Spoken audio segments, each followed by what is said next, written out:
So we're in chapter 14, section 1, expansion to the Pacific Ocean. 1820 to 1860 were the years that the Americans, pioneers and such, wanted to go west. And that was the manifest destiny thought in the United States of America. A definition of manifest destiny would be nation's God-given destiny to expand to the Pacific Ocean. This was by John O'Sullivan. And the supporters of manifest destiny politically usually won the debate because Americans dreamt of moving west. And indeed they did, as you see the wagon trains and such, as the pioneers looked forward to go all the way to the coast of California and Oregon. Texas. Well, what about Texas? Well, in 1803, we remember you had the Louisiana Purchase, and of course, westward we go. Pioneers thought we need to move west, and Americans politically wanted to move west. And during this time, there were some other states. Well, the free territories of the North that were free from slavery were above the 36°30, the Mason-Dixon line there. And all of the states that went in the northern area were considered free states, and the states below that Mason-Dixon line, that 36-30 line of latitude in the south, were considered slave states. Well, Arkansas became a slave state, and when Arkansas became a slave state, to keep everything equal, Michigan became a free state. So they would try to equal it out. So they politically, especially in the Senate, there wouldn't be an unequal number of slave states and free states. So Michigan becoming that free state in 1837. Well, the Northern Whigs opposed the Western expansion. Why? Because they knew if Texas, especially Texas, if Texas became a state, that it would be considered a slave territory, a slave state. And Texas could even, was so large, it could be divided up into other states, and it would upset that equal balance in putting the slavery into the South stronger than ever before. And in Texas, there were millions of acres of fertile land where the climate would be very good for southern crops, especially cotton fields. So the northern policies were, we don't want to have Texas be a state and be a slave state, in fact. And so a lot of, especially the Whigs, opposed it. So we see that Texas will become the Lone Star Republic. We'll talk about that in just a little bit. When Texas does win their independence, and they keep attempting to join the United States of America, between the years 1836 and 1845, Texas was completely an independent nation of its own. And Sam Houston was the first president.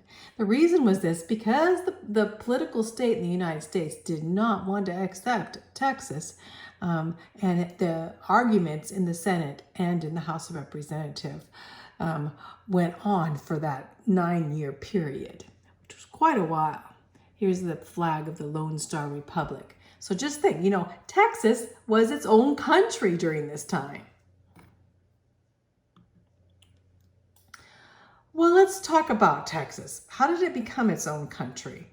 Well, let's start first and to look back. We look in year 1819 with the Adams-Onis Treaty. And what was that? That was when Spain actually controlled and owned part of our country at that time, considering Florida and Oregon, those two areas especially. And this was the Viceroyalty of New Spain. Spain ruled over these areas, and you can see there. Well, the Onis Treaty, Spain gave up Oregon and gave up Florida. Gave up Florida to the United States and gave up Oregon to Great Britain and Russia and the United States. As you see, Oregon, this area was actually controlled by 4 different countries during this period of time. So, and on to Texas, California, and New Mexico. They still belonged to Spain. And Spain encouraged Americans to come into this area because a lot of this area hadn't been settled at all. And of course, the Spanish had not settled into some of the areas, especially of Texas. So they wanted Americans, yeah, you can come and settle here. And they did.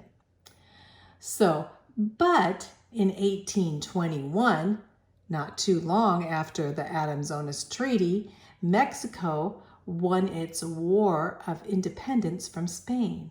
So Mexico became its own country. They weren't controlled by Spain anymore.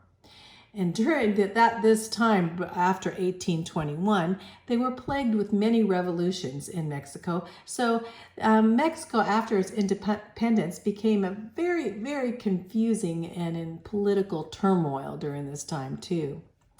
But in Texas, very few people felt loyalty to the Mexican government at all because Texas was mainly settled by Americans. And so they weren't loyal to Mexico. The Spanish governor prior to that had encouraged Americans to move in that area. And now Mexico didn't really like the idea to have so many Americans in Mexican territory. So it just was likely that there was going to be problems. Stephen Austin. Okay. Well, Stephen Austin's father was Moses Austin, and he was an American. And when the Spanish controlled this area, he was granted a large tract of land to bring in several hundred families, which he did. Well, Moses died during this time, but his son, Stephen Austin, he lived 1793 to 1836, conferred the grant with the new Mexican government. As we know, Mexico had become independent from Spain, and now Mexico had to deal with not only Moses Austin, but Stephen Austin and his Americans that had come into the area of Texas. In 1830, Stephen Austin established a large American settlement. Over 20,000 Americans were now living in Texas. They far outnumbered the Mexicans living there. So here we have Moses Austin's son, Stephen Austin, coming into Texas, and he continued. The question, would Mexico honor his father's contract with Spain? Which they did, but they didn't want to. Here we have Texas here with Stephen Austin thinking, okay, yes, well, hopefully the Mexico will take care of us as part of their country. And Texas was indeed a part of Mexico.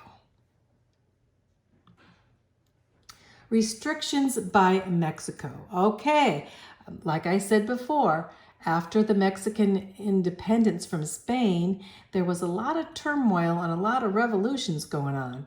And Mexico felt that too many Americans were moving into Texas, and this would jeopardize Mexican authority there.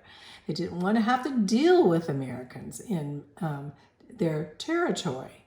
So Mexico put on restrictions to reverse the situation. They tried to make things harsh so Americans would not want to come to Texas. And the Mexican authority refused to hear any of their grievances at all. In 1836, Texans began to fight for independence from Mexico. They did not want to be controlled by the Mexican government, which was very much in turmoil, and they didn't know what to expect on how to be treated. So here's a picture. This is actually the Alamo we're going to be talking about in a little bit.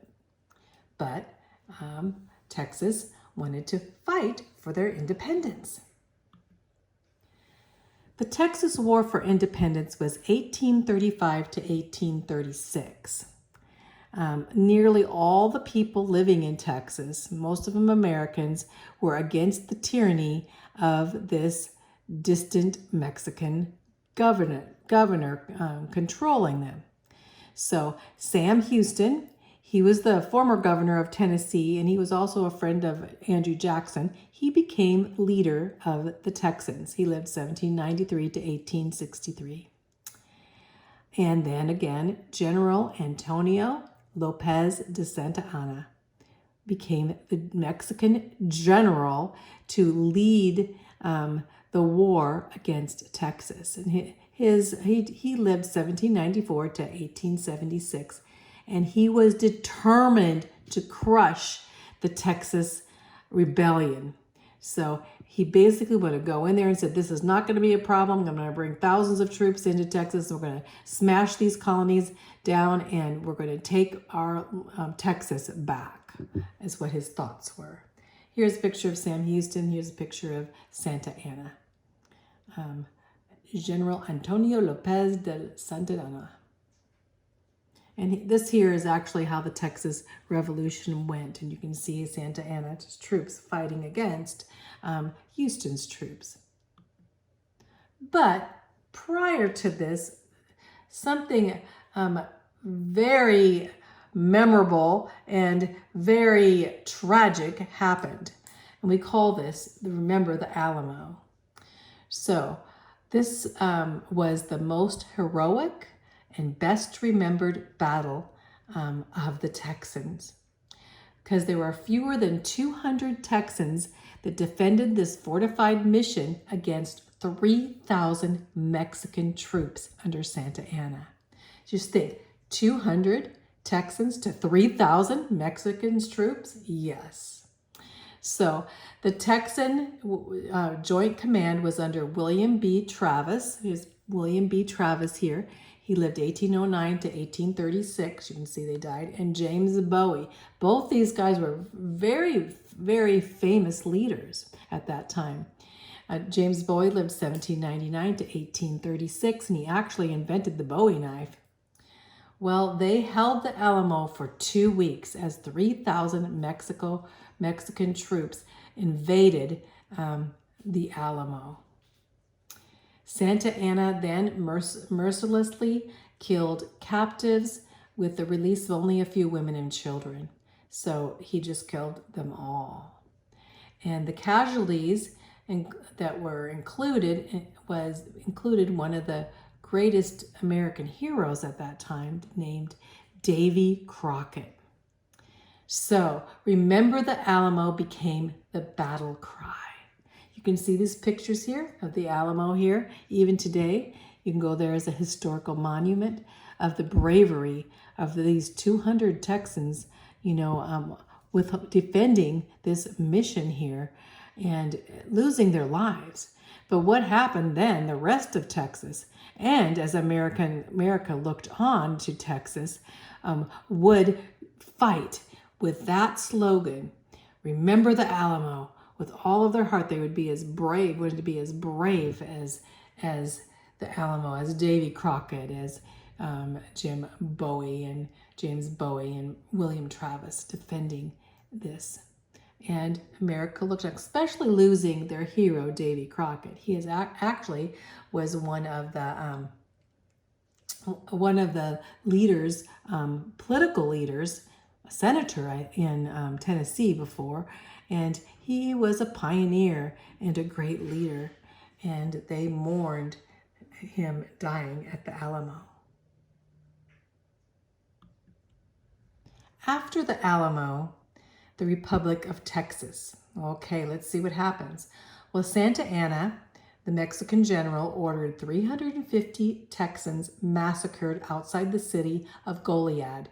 After Goliad, the people surrendered there, he had them all killed, 350 of them. And 1 month later, in 1836, was the Battle of San Jacinto. And the Battle of San Jacinto Houston and his forces came in and they won a decisive victory there. And this practically ended the war. Santa Anna was then taken prisoner.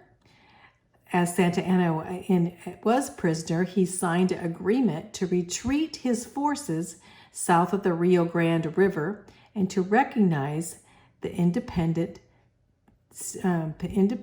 country of Texas, called the Republic of Texas. Well, even though Santa Anna signed this treaty and such, the Mexicans refused to recognize Santa Anna's agreement at all. And so there would be continual fighting for quite a while. But Texans, they went out and organized their republic, calling it the Republic of Texas. And it was now an independent nation from Mexico, but was not yet part of the United States. Sam Houston became the first president of the Republic of Texas in the fall of 1836. So, pretty short war in length of it, but the annexation of Texas debates. So I remember I told you that there were political leaders of the North that specifically did not want to bring in Texas as a state because they were afraid that it would be a slave state. Here we have the Texas question became an important issue of the presidential campaign of 1844. The Liberty Party, anti-slavery, opposed the annexation, while Henry Clay, the Whig candidate, tried to evade the question. So, and of course the Democrats, which at that time would be Polk, taking over, they basically wanted to annex Texas into the United States of America. So 1 month after Sam Houston was president, there was an expression of the people's will by vote. The Texans wanted to join the United States. Remember, they were their own nation, but they wanted to be part of the United States because they were mainly Americans. And many Americans also favored this proposal. But the Southerners wished to balance the political party as a slave state and thought they could carve out, they could divide Texas into 5 states and then have a lot of political power in their votes, especially in the Senate.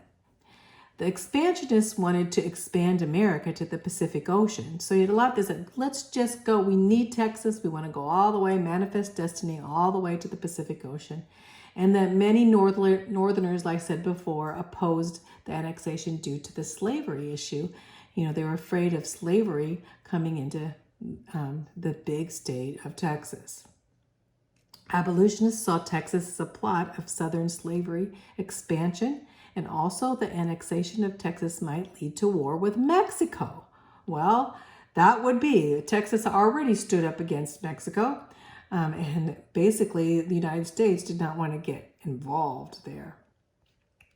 At least some of the political leaders did not want to. So the annexation of Texas was postponed for nearly a decade, almost 10 years. Texas was its own nation. And President Jackson retired in 1837 as president, and he did not recognize Texas, and this caused a lot of political turmoil.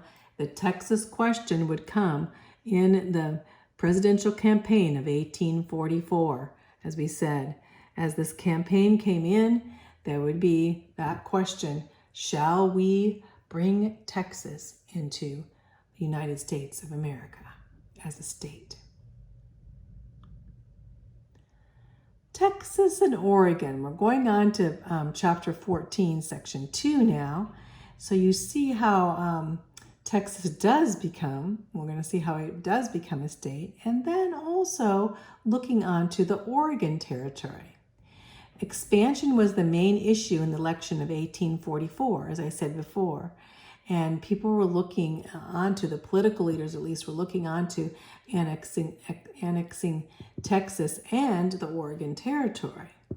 So here we have the slogan that was used during the election of 1844 was the Democrats, Polk, their candidate was James K. Polk of the Democratic Party, which He lived 1795 to 1849. And he was of Tennessee, and he was an expansionist. Polk was a very hard worker, and his main goal was to expand the United States of America. And then we had Henry Clay's Whig platform, and he said nothing about expansion at all. And so those were the two main outspoken, and Clay and the Whigs used the slogan, "Who in the heck is James K. Polk?" Who's James Polk? Because Polk was a dark horse candidate, which means very few people even knew who he was. And so they didn't expect that James Polk would win president at all. Of course, Henry Clay, everyone knew about him. He was very popular, and he had run, in political realms for many years. And so Clay was the favorite as the Whig platform, but because Polk had his outspoken platform of 54, 40, or fight. 54, 40, or fight. What does that mean? 54, 40, or fight. Well, it was the degrees. He wanted to basically fight for Oregon, fight to win over the Oregon Territory and put down the latitude of 54, 40 degrees latitude, or fight the British, saying either the British is going to give us this area or we're going to fight them. But guess what? Polk won the election, not Henry Clay. So Polk did. So now America is looking towards the Oregon Territory. The dispute over Oregon country now came into being even before Texas. The expansion to Oregon Territory in the Pacific Northwest, and then in 1800 extended from Alaska to California, the Pacific coast to the Rocky Mountains. So if you look at this Oregon Territory here, it included not just the state of Oregon that we know today, because it included, as we said, Oregon, Washington, Idaho, most of Montana, and Wyoming. This was quite a big area as for where Oregon would be. So here's the Oregon country right here. Here's would be Texas here. Here's the United States, and this here is Mexico control, where California is controlled as Mexico, and here's the Oregon Territory. Well, the Oregon Territory had been claimed by 4 nations: Spain, Russia, the British, and the United States. In 1819, Spain surrendered their rights. We went over that before, the Adams-Onis Treaty. So Spain surrendered, it didn't have any control. And in 1824, Russia gave up all claims. But from 1818, the British and the United States jointly occupied the Oregon country. So it was jointly occupied. Now, Americans looked at it as a possibility because many of the Americans had settled there, but also the British did too. So moving into Oregon, the British had profited from fur trading there. That's why they loved the Oregon country there, because they had brought furs to Europe. The Hudson Bay Company dealt in furs, and so they had profited a lot by their fur trading especially with the Indians there. But the Americans knew very little, as it was a long journey from Independence, Missouri, across the Great Plains and clear across those Rocky Mountains to get to Oregon. So the first interest in Oregon were, can you believe, missionaries. Missionaries were brought into Oregon before any of the settlers really decided to go and settle in Oregon. They didn't know about Oregon, and Oregon seemed kind of unique and kind of a scary place for them but not for the missionaries. What happened? The call for the missions to Oregon in 1831, 4 Native American chiefs came from the Pacific Northwest on a long, hazardous trek all the way to St. Louis, Missouri, which is a long ways, 2,000 miles or something, all the way there. So 4 of these chiefs came, and they couldn't speak the English language, but they came because they wanted to find out something about Well, this culture that was coming in, the white man, they wanted to find out. What did they want to find out? Well, they wanted to ask questions, specific questions, not about the white man ways, but about their God. They were looking for the hope that they had found in Jesus Christ. So these chiefs were coming because they wanted to hear the gospel. And it actually was a supernatural call for them to come. They felt like God was calling them because they wanted to find out about a Savior, the Savior in Jesus Christ. In response to this, the Methodists and the Presbyterian missionaries, they became alert. And they said, we need to go and evangelize them. Here we have 4 chiefs coming, wanting to be evangelists. We need to go. We need to go to Oregon and tell them about Jesus.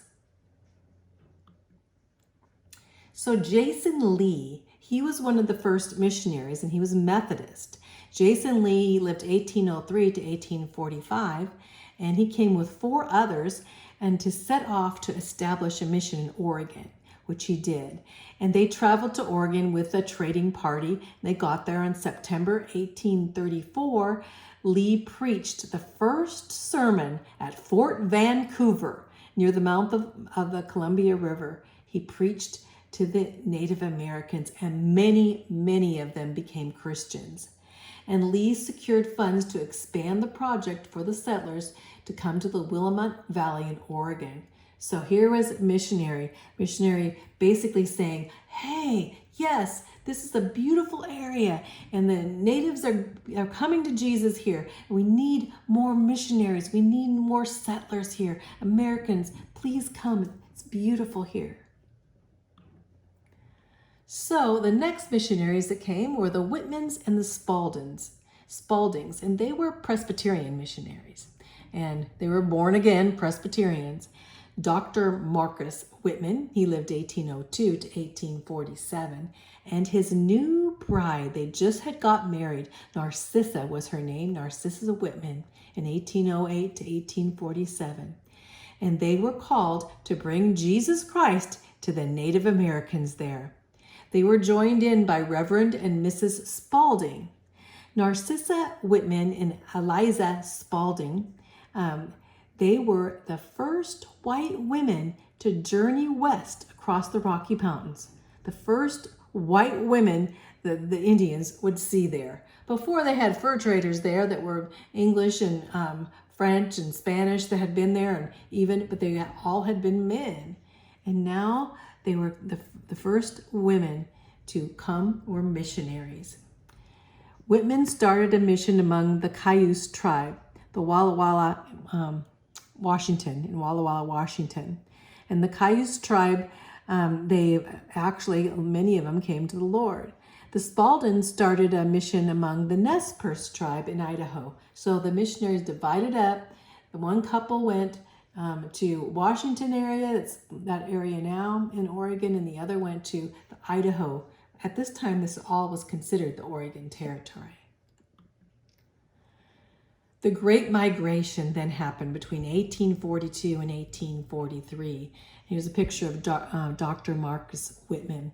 Dr. Marcus Whitman voyaged back to Boston, 3,000 miles, all the way back to Boston, to the Presbyterian Board, because they were going to close the mission to the Northwest. And he said, no, we need to bring more missionaries. We need to bring more settlers. And he rode into Washington, D.C. to convince the importance of settling the Oregon Territory in 1843. He then led the largest wagon train in history to go west. Marcus Whitman brought a huge amount of settlers with him. And this began the great migration of settlers to the beautiful land in Oregon and Washington. Then what happened, which was very unfortunate, was a measles epidemic. In 1847, the white settlers brought with them the sickness of measles. Someone had the measles. And an epidemic broke out at the Whitman Mission in Washington, in Walla Walla, Washington. Of course, the Native Americans, the Indians, had no resistance to measles at all. And so they all became sick, especially the children. But the white children responded well to treatment because they had immunities to measles. But the Native American children began to die. So the superstitions, Indians basically thought that their children were being poisoned and killed by the white people. So several Cayuse warriors then rose up and brutally massacred the missionaries, including the Whitmans. The Whitmans were killed. But the Spalding mission in Nespers the Nespers tribe protected the Spaldings, and they realized what had happened. And so the Nespers tribe came in later and brought the Cayuse warriors to justice.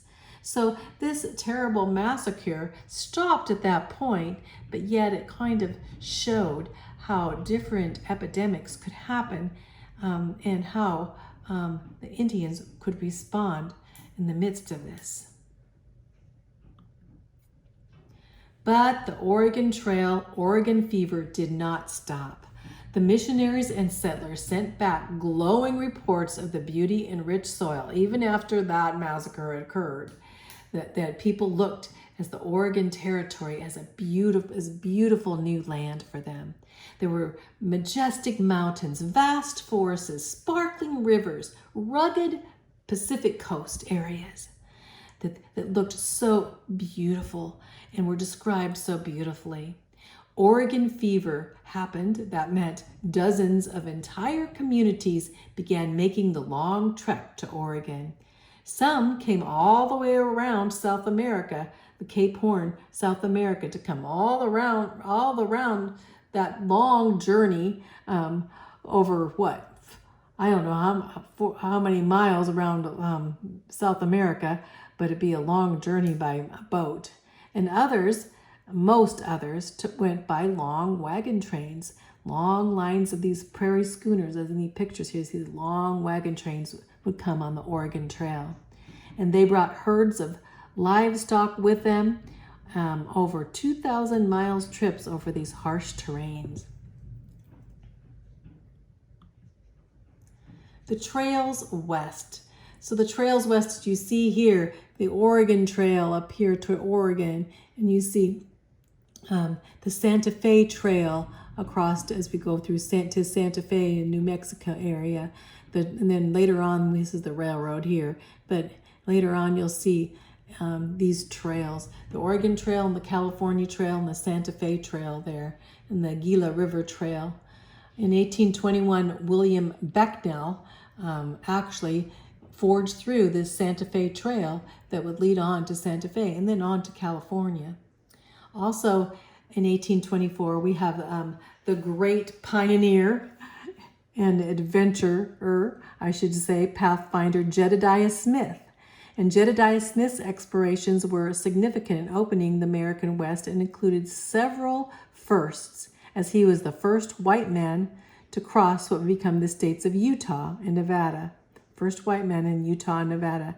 And the first to enter California by an overland route. The first to scale the Sierras, and the first explorer to reach Oregon overland by traveling up the California coast. So here we have Jedediah Smith. The one thing about Jedediah Smith, that he was a dynamic Christian, but he said where he went, he'd always bring his Bible and his gun, right? In the midst of all this, later on, we see Jedediah Smith ended up being killed by Indians, they think, because they never really found his body. So anyway, these trails marked the way for settlers to come. And Texas, of course, was annexed in 1844. Actually, it was President Tyler, not President Polk. It was President Tyler that submitted the treaty for Texas to join the Union. Because both the South and the North, they did not want, of course, it was a political stunt. They both thought it was a political stunt, so they fought over Texas coming in. And then in February 1845, President Tyler again submitted the proposition, but this time they only needed a simple majority in both houses. And the annexation of Texas barely passed in the Senate, but it was signed by President Tyler on the way out. 3 days before the end of his administration, Texas became part of the United States of America. So, and Texas was admitted to the Union as a slave state. And so Mexico broke off diplomatic relations with the United States at this point when this happened. And that big dispute started almost lead into a war with Mexico, or end up leading into a war with Mexico. Settling the Oregon question, remember, President Polk favored the expansion to Oregon, and many Americans now are living in Oregon, but it was actually controlled mainly by the Great Britain at the time, Canadian. Great Britain is the Canada there. So at first, the South thought this would add to the North anti-slavery states, but then when President Polk took office, he basically said 54, 40, or fight. His motto was he was going to annex Oregon and take over the Oregon Territory for the United States of America. But he didn't want to risk war with the British. And in 1845, the British were not willing to give up their land there and compromise on this latitude 54 or fight, right? So President Polk compromised and said, well, we'll set it at the 49th parallel, not 54, but 49th parallel. And the British would keep Vancouver Island and have the right to navigate the Columbia River. So the 49th parallel was taken all the way to the Pacific, and President Polk did not get his 54, 40, or fight, but he did settle with the 49th parallel. So here we have where the parallel here was Vancouver, this island, Oregon Trail coming in, and this would be the 49th parallel. Well, he wanted the 54th parallel, which is almost up to Alaska, and wanted to control this whole area, which is now Canada. So this was the British treaty line, as you can see, the British treaty line, and on to the focus of the dispute would be this whole area. This whole area was actually the focus, really, and he wanted 54-40, but he ended up setting the 49th parallel here, and this would be what is now Washington and Oregon and Idaho, Wyoming, this whole area. And so the United States would basically, Americans would be control of this Oregon Territory, but it would be set above this would be the British, which controlled British North America or Canada. Okay.